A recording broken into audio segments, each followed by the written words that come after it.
एक ऐसा राजा जिसने धरती को मारने के लिए अपना धनुष उठा लिया और धरती एक गाय बनकर पूरे ब्रह्मांड में भागने लगी। आखिर क्यों? कहानी शुरू होती है राजा वेन से। वेन एक अत्यंत क्रूर और अधर्मी राजा था। उसने यज्ञ अनुष्ठान बंद करवा दिए और खुद को भगवान घोषित कर दिया। जब ऋषियों ने देखा कि वेन का पाप बढ़ रहा है, तो उन्होंने मंत्रों की शक्ति से वेन का अंत कर दिया। लेकिन समस्या यह थी कि राज्य बिना राजा की अराजकता में डूब गया। तब ऋषियों ने एक विचित्र विधि अपनाई। ऋषियों ने राजा वेन की मृतदेह की जंघा का मंथन किया। उससे एक काला बौना पुरुष निकला जो वेन के पापों का प्रतीक था। वो निषाद कहलाया और जंगलों में चला गया।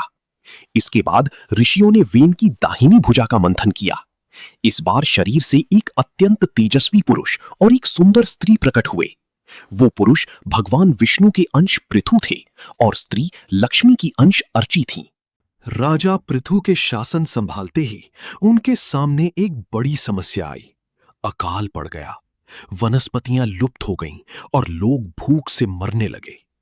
पृथु को पता चला कि धरती माता ने खुद को छिपा लिया है और अन्न को अपने भीतर सोख लिया है। क्रोधित होकर पृथु ने अपना धनुष उठाया और धरती का पीछा किया। तब एक अद्भुत घटना घटी।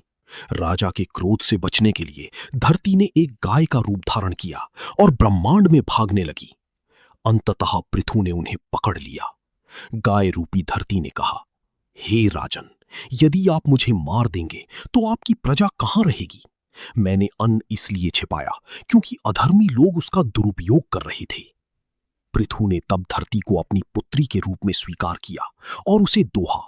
उन्होंने स्वयंभू मनु को बछड़ा बनाया और धरती से दूध के रूप में वे सभी औषधियां, अन्न और रत्न निकाले जो जीवन के लिए जरूरी थे। राजा पृथु ने उसे जीवन दान दिया और एक पिता की तरह उसकी रक्षा की। इसीलिए इस ग्रह का नाम पड़ा पृथ्वी।